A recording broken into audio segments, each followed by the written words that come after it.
Hi hello everyone, welcome back to my channel a dishes and blogs. Sabudana semiya kheer.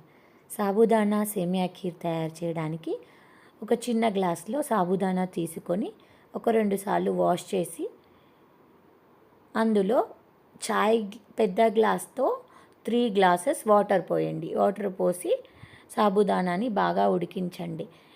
బాగా లావుగా ఉబ్బిపోయి ఇట్లా పట్టుకుంటే మెత్తగా అయిపోతుంది. అప్పటి వరకు ఉడికించండి. ఉడికించిన తర్వాత అందులో ఇలాచీ పౌడర్ కొంచెం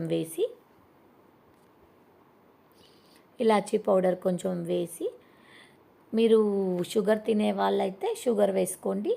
మెయిన్లీ ఈ చలికాలంలో షుగర్ కంటే బెల్లం వేసుకుంటేనే బెస్ట్. బెల్లం వేస్తే చిన్నపిల్లలు కూడా తినొచ్చు. అందుకని బెల్లం వేసి ఆ బెల్లం సాబుదానాలో మెల్ట్ అయ్యే వరకు సేమియా తీసుకొని కొంచెం 1 స్పూన్ ఘీ వేసి రోస్ట్ చేసుకోండి. ఆ రోస్ట్ చేసుకున్న సేమియాను ఈ సాబుదానాలో వేసి బాగా మిక్స్ చేయండి.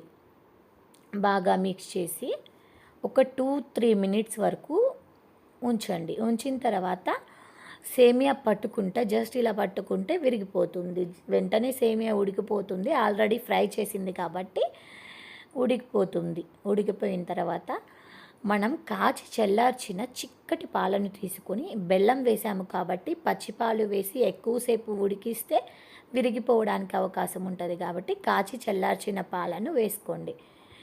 పాలు అనేవి అది మీ ఆప్షను. ఎన్ని వేయాలి అనేది. కొంతమంది సాబుదానా సేమియా ఖీర్ అనేది కొంతమంది థిక్గా తింటారు. కొంతమంది వాటర్గా గ్లాస్లో పోసుకొని తాగేస్తారు. అది ఎవరిష్టం వాళ్ళది. లాస్ట్లో డ్రై ఫ్రూట్స్ ఫ్రై చేసి కాజు, బాదం, కిస్మిస్, డ్రై ఫ్రూట్స్ మీకు నచ్చినవి ఏమన్నా ఉంటే ఫ్రై చేసి వేసేసుకొని అంతే ఫ్రెండ్స్.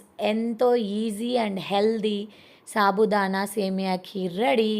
మీకు కానీ నా వీడియోస్ నచ్చినట్లయితే please do like, share and subscribe a dishes and blogs. Thank you for watching my videos. Thank you for everyone. Thank you so much.